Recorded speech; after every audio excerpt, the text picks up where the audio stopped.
এখানে যে আমাদের প্রশ্ন হলো, যেখানে কেন্দ্রীয় সরকার, রাজ্য সরকার এবং মিজোরাম গভর্নমেন্টের মধ্যে ব্রু লিডারদের সাথে চুক্তিটা হয় এবং এটা গভর্নমেন্টই ঠিক করবেন কোথায় কাকে রাখা হবে।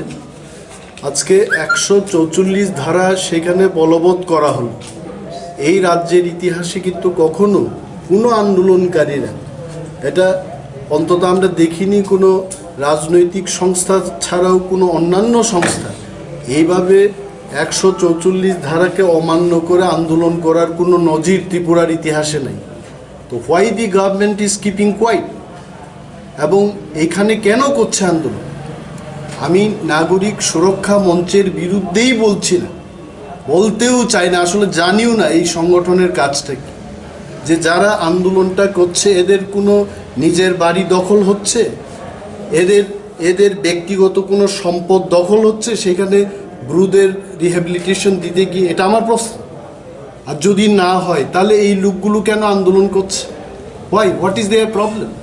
এবং আমার জানা মতো এই যে নাগরিক সুরক্ষা মঞ্চের যারা, আমার কাছে যতটুকু খবর আছে, most of them are non tribal, তার মানে নন রিয়াং, নন দেববর্মা, নন জমাতিয়া, এবং এডিসি এলাকাতেই ব্রুদের রিহ্যাবিলিটেশন দেওয়ার চেষ্টা চলছে যতটুকু খবর আমাদের কাছে।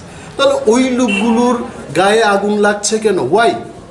এবং এইখানে একটা জিনিস দেখুন, ত্রিপুরা রাজ্যের ইতিহাসে আমরা যারা ত্রিপুরার নাগরিক, আমরা জানি যে এই রাজ্যের সবচেয়ে পিছিয়ে পড়া হচ্ছে রিয়াংরা, এবং তাদের জন্য আলাদা করে একটা দপ্তর আছে, আপনারা জানবেন, পিজিপি, প্রিমিটিভ গ্রুপ প্রোগ্রাম বা প্রজেক্ট করে একটা দপ্তর আছে তাদের দেখাশোনার জন্য।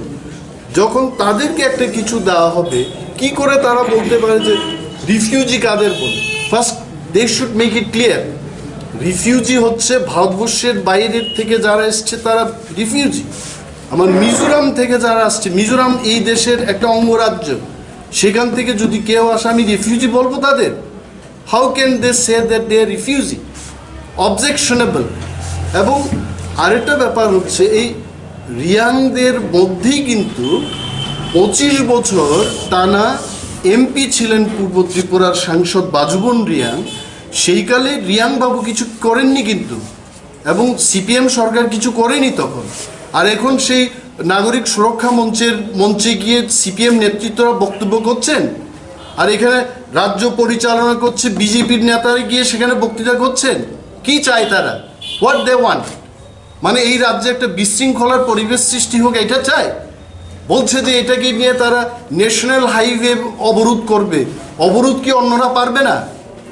পারবে না অন্যরা অবরোধ করতে?